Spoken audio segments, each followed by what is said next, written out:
Hi, everyone. I'm Dylan Emerick-Brown, and today's 3-minute thought is entitled Being Present from Afar. I have a confession to make. I am a chronic worrier. Stress is like turbulent waves that crash against my shore, eroding and battering. Now, this isn't constant, but when a storm comes, watch out. My heart rate jumps, my stomach churns, and my ability to make clear headed decisions falls apart like wet cake. As a coach, I work with people routinely who suffer from similar reactions to stressful stimuli. Does this make me more or less qualified to help? I like to think more. However, as an asterisk, I want to be clear that this is what works for me. I won't make any broad claims of having the answer. To each their own, and here's mine. Mark Twain once wrote, "Worrying is like paying a debt you don't owe." And Benjamin Franklin, a few decades earlier, had written, "The greatest miseries of mankind are attributed to the false estimates we've placed on the value of things."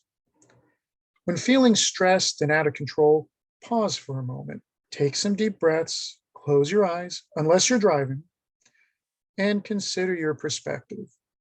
Think of the numerous times you've worried and it turned out to be unnecessary, even detrimental. In the present, we place an incredible and false value on what is happening, and as a result, can devote an unhealthy amount of time and energy toward it, like paying a debt you don't owe. So let's not pay debts we don't owe, or place false estimates on the value of what we're facing.